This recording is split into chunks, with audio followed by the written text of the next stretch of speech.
আজকে আমি ৩২তম পাঠ শুরু করছি। আমার সেরা স্মৃতি গ্রন্থখানির ৩২ পাঠ পর্যন্ত আজকে পড়ব। বিশ্ববিদ্যালয় হলে এসে খবর পেলাম আগামীকাল বিকেলে এম এ পরীক্ষার রেজাল্ট বের হবে। পরদিন বিকেলে আমার বন্ধু মুজাফফর রহমানকে নিয়ে ঢাকা বিশ্ববিদ্যালয়ে যাই। এখানে বলে রাখা ভালো, আমার বন্ধু মুজাফফরের বাড়ি কিন্তু আমার উপজেলায়, পত্নীতলা উপজেলায়।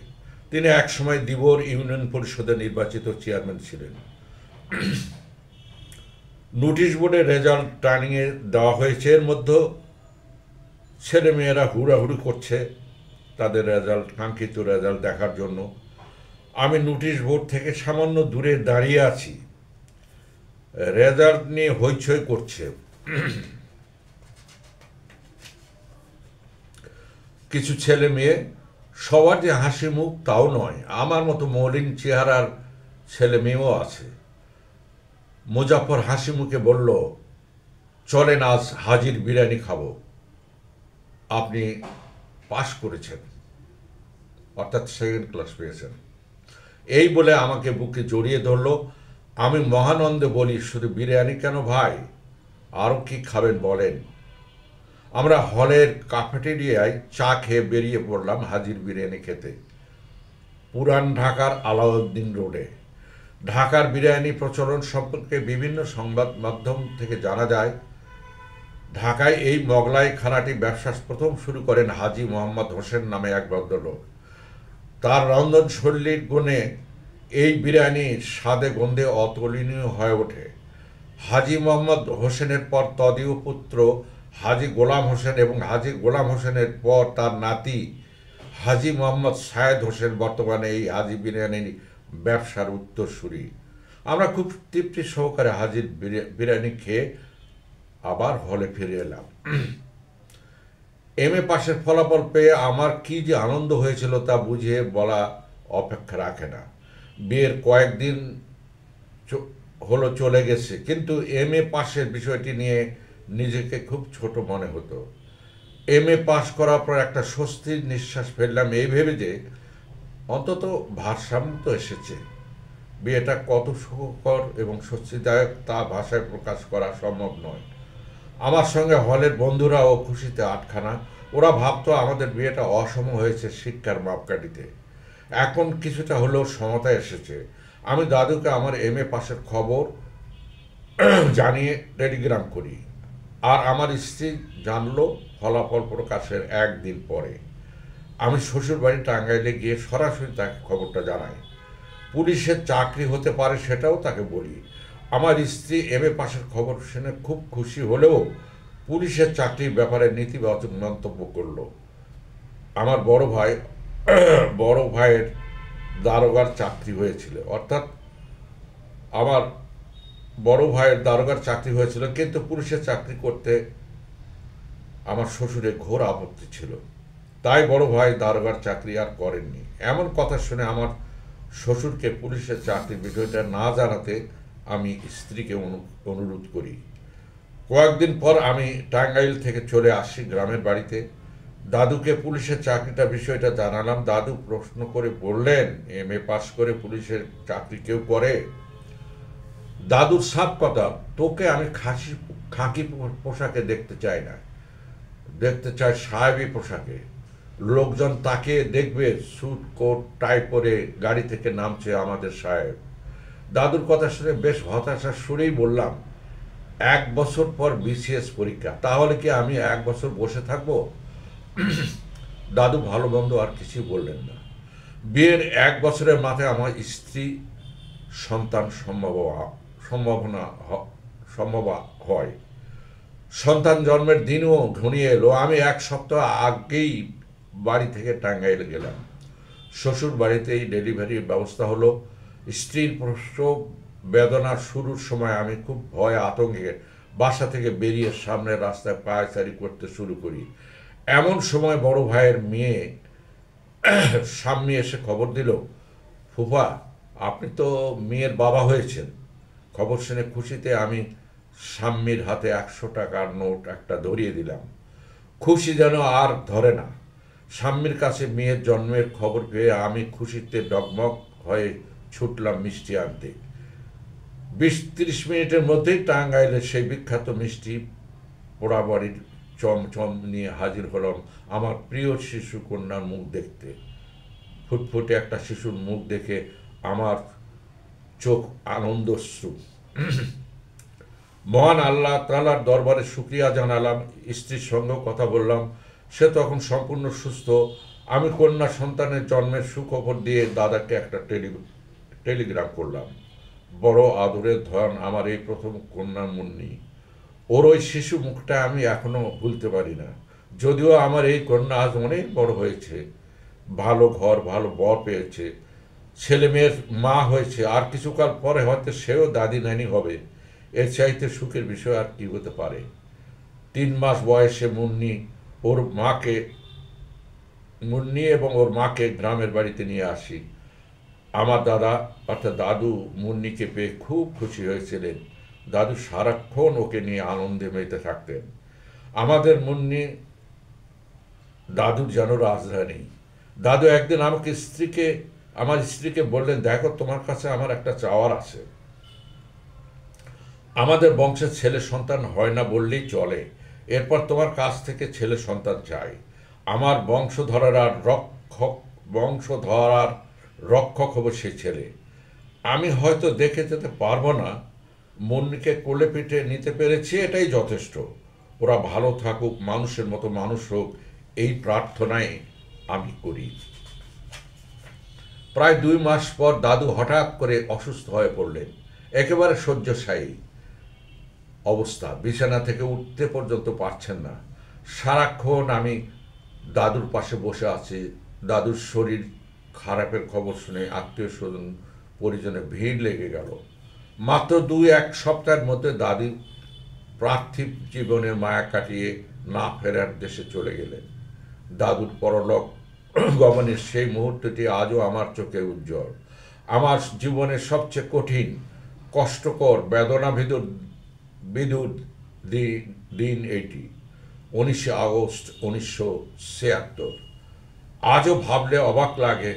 মৃত্যুর আগের দিনও দাদু আমার সাথে স্বাভাবিকভাবে কথা বলছিলেন।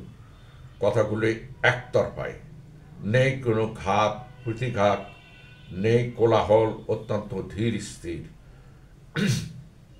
তার চোখের কোণে জল দেখছিলাম, বুঝতে পারছিলাম সময় আসন্ন। অন্তরের অন্তঃস্থল থেকে উঠে আসছিল বোবা কান্না। আমি তোমাকে ছেড়ে আমার জীবন তরি একা বয়ে নিয়ে যাব কিভাবে? বুঝতে পারছিলাম আমার এহ জন্মের শেষ বন্ধন মুক্ত হতে চলেছে। আমি দাদুর কথাগুলো অডিও টেপে বন্দি করে রেখেছিলাম। দাদু বড় ছেলে অর্থাৎ আমার বাবাকে খুঁজছিলেন। সিরাজ বলে বারবার ডাকছিলেন। আমি দাদুর মুখের ডালিমের রস দিতেই তিনি সশব্দে বলে উঠলেন, এই তো সিরাজ, একে তো আমি খুঁজছিলাম, এই তো আমার বড় ছেলে। অনেকটা বিকারগ্রস্তর মতে বারবার একই কথা বলছিলেন। সিরাজ করে ডাকছিলেন। হঠাৎ সব শেষ হয়ে গেল। আমি জীবনে কারোর মৃত্যু এভাবে দেখিনি, কিন্তু দেখতে মনও চায় না। দাদু চলে যাওয়ার ক্ষত সারা জীবন ধরেই বয়ে বেড়াচ্ছি। আমার দাদু ছিলেন সত্যিকার অর্থে একজন বড় মাপের মানুষ। মানুষের উপকার ছাড়া অপকার করতে কখনোই আমি দেখিনি। কারোর সাথে প্রতিবাদ ঝগড়াঝাটি করতেও দেখা যায়নি। আত্মীয় পরিজন নিয়ে গল্প হাসি তামাশা করতেই ভালোবাসতেন। ইসলামী সাহিত্য এবং নানা ধরনের গল্প পড়ার অভ্যাস ছিল তার। অশালীন কোনো কথা বলতে আমি কখনো দেখিনি। গরিব আত্মীয় স্বজনের খোঁজ খবর নিতেন পরম যত্নে। সাধ্যমতো তাদের সাহায্য করতেও দেখেছি। দাদু ভ্রমণ পিপাসু মানুষ ছিলেন। ভারতবর্ষের বহু ঐতিহাসিক স্থান সফর করেছেন তিনি। ফিরে এসে তার অসামান্য বর্ণনা দিতেন। গ্রামের কোনো মানুষ বিপদে পড়লে দাদু বেদনা কাতর হয়ে তাকে সাহায্যের জন্য ব্যস্ত হয়ে পড়তেন। দাদুর মৃত্যুর পর মিলাদ দোয়া মাহফিল শেষে আমার স্ত্রী ও কন্যাকে টাঙ্গাইলে রেখে আসি। দাদু চলে যাওয়ার সময় বিষয় সম্পত্তি বুঝে নিতে হবে, আবার চাচাকে বুঝিয়ে দিতে হবে তার অংশ।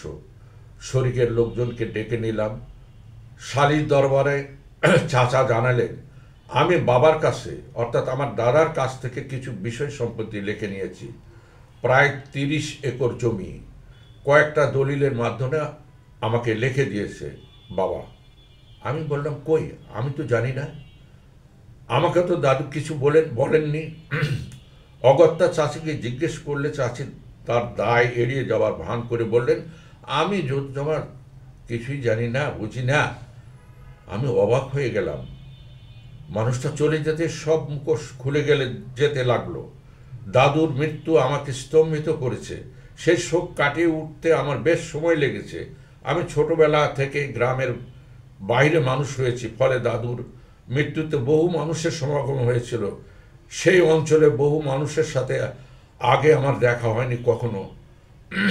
সকলের সাথে আলাপ পরিচয়ে প্রত্যেকে দাদুর নানা গুণ কীর্তন করছিলেন। এলাকার লোকজনের সাথে এই প্রথম আমার সাক্ষাৎ হয়। সকলেই আন্তরিকতার সাথে আমার পাশে ছিলেন। মুশকিল হলো দাদু বেঁচে থাকাকালীন জমি জমা, বিষয় সম্পত্তি, জমির দলিল ইত্যাদি কোনো বিষয়ে আমি কোনোদিনই তেমন কোনো গুরুত্ব দেইনি। মানে দাদুই ওসব সামলাতেন। অনেকবার আমাকে বলেছিলেন বুঝে নিতে, এবং আমি আমল দেইনি। এবার আমাকে বুঝে নিতেই হবে, আর উপায় নেই। জমির দলিলপত্র সম্পর্কে ধীরে ধীরে বুঝতে শিখেছি। তবে জমির কাগজপত্র বোঝা অত সহজ কাজ নয়। দাদুর ঘরে আমরা থাকতাম বলেই কাগজপত্রের ট্রাঙ্কটি আমার কর্তৃত্বাধীনেই ছিল। দাদু বাবার মতোই বাবার যত ট্রাঙ্ক বাক্স ছিল তা দোতলার দুটো বেঞ্চের উপর সুন্দর করে সাজিয়ে রেখেছিলেন মা। আমি ছোটবেলা থেকেই তা দেখে আসছি। সত্যি বলতে কি কোনোদিন ওই ট্রাঙ্কে কি আছে দেখবার কোনো আগ্রহই ছিল না আমার। দাদু মারা যাবার সপ্তাহখানেকের মধ্যে ওই ট্রাঙ্কগুলোর তালা ভেঙে ফেলি, কারণ চাবি ছিল মায়ের কাছে। প্রথমে বাবার ট্রাঙ্ক চারটি খুলি, তারপর দাদুর ট্রাঙ্কে সাজানো জিনিসপত্র দেখে আমি স্তম্ভিত হয়ে গেলাম। থরে থরে সাজানো রয়েছে কলকাতা থেকে আনা পাজামা, পাঞ্জাবি, ধুতি, কয়েক জোড়া চামড়ার নতুন স্যান্ডেল, চশমা, সানগ্লাস, 2 ডজন গায়ে মাখার পামরোস, সাবান সহ আরও কত জিনিসপত্র। এগুলো মা যত্ন করে রেখেছিলেন বড় হলে আমাকে দেখানোর জন্য। আসলে আমার বাবা খুব শৌখিন মানুষ ছিলেন। অন্য বেশ কয়েকটি ট্রাঙ্কে আবার বাবার দীর্ঘদিনের চিকিৎসার প্রেসক্রিপশন ও কাগজপত্র, এছাড়াও রূপো, একটা বয়ম ভরা 500 রূপ মুদ্রা, ইতালির তৈরি ডিনার সেট, খুব উন্নত মানের। আরও একটি বাক্সে রয়েছে শুধু দামি দামি বিছানা চাদর, দস্তরখানা এবং বড় বড় দুটো পাতলা কার্পেট। একসময় ক্লান্ত হয়ে বিছানায় শুয়ে পড়েছিলাম আর ভাবছিলাম আজকের যুগের ছেলে মেয়েরাও এত জামা কাপড় ব্যবহার করে কিনা সন্দেহ। সব জামা কাপড়ই কলকাতার নামি দামি টেলারিং হাউস থেকে তৈরি। আমি সব দেখে একে একে সাজিয়ে রাখলাম। দাদু এবং বাবার কথা মনে হতেই চোখের কোণে জল এসে গেল। বাবাকে তো সেই ছোটবেলায় হারিয়েছি। দাদু ছিলেন আমার সব, তাকে হারিয়ে আমি বিপর্যস্ত। দাদু ছিলেন মাস্টার এবং ডাক্তার, আর বাবা ছিলেন সেই আমলে অর্থাৎ 1935 সালে কলকাতা বিশ্ববিদ্যালয়ের অধীনে ম্যাট্রিকুলেশন পর্যন্ত লেখাপড়া। দাদু বাবার হাতের লেখা ছিল ছাপা হরফের মতো নির্ভুল এবং সুন্দর। বাবার ইংরেজি, বাংলা, অঙ্কে অসামান্য দখল ছিল। আমি তাদের সংরক্ষিত কাগজপত্র দেখেছি, বহুদিন সযত্নে আমি রেখেছিলাম।